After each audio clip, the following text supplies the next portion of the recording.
कल्पना कीजिए एक ऐसा प्राणी जिसकी सांस में जहर है, जिसका स्पर्श मृत्यु है, जिसकी आंखों में समूचा ब्रह्मांड समाया है।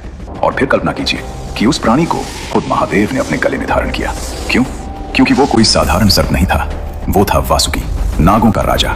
वो सर्प जिसने एक बार अपना पूरा शरीर रस्सी की तरह दे दिया ताकि देवता और असुर मिलकर सृष्टि को बचा सके। वो राजा जिसने असहनीय दर्द में भी मुंह नहीं खोला। वो भक्त जिसके बारे में खुद भगवान कृष्ण ने गीता में कहा, सर्पों में मैं वासुकी हूं।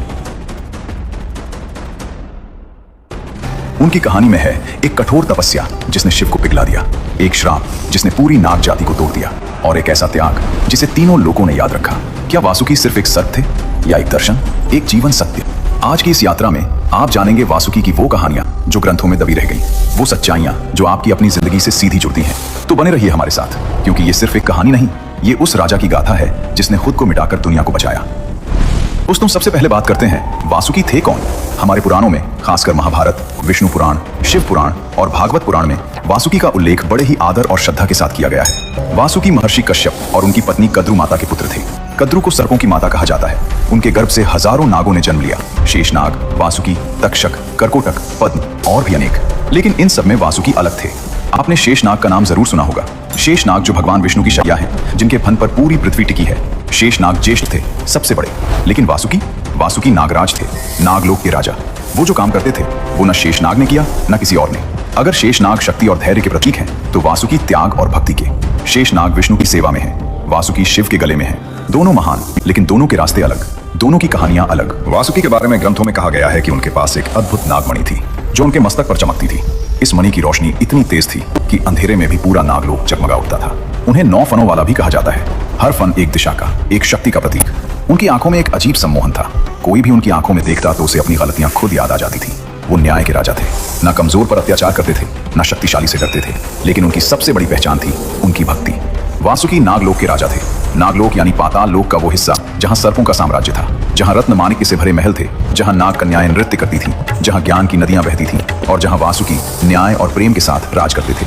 उनके दरबार में कोई भेद नहीं था, छोटा नाग हो या बड़ा, सबको समान न्याय मिलता था। यही उनकी महानता थी, यही उनका धर्म था। लेकिन दोस्तों, वासुकी की असली कहानी की शुरुआत होती है उस तपस्या से जो उन्होंने भगवान शिव के लिए की थी।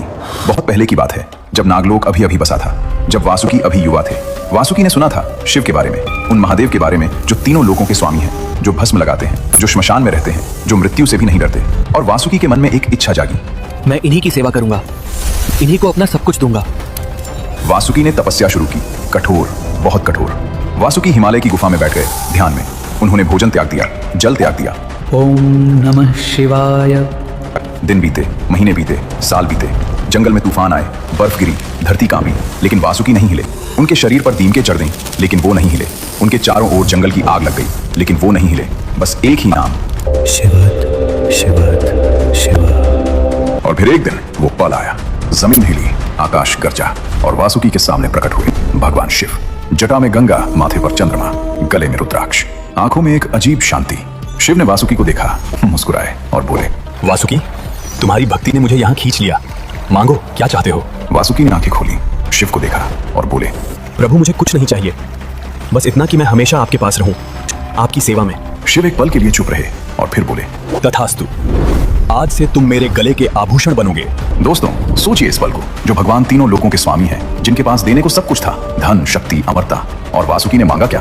बस सेवा का अधिकार। यही सच्ची भक्ति है, जो मांगता नहीं, जो देता है। और शिव ने भी इसे समझा, इसीलिए उन्होंने वासुकी को ऐसा स्थान दिया जो किसी देवता को नहीं मिला, खुद अपने गले में।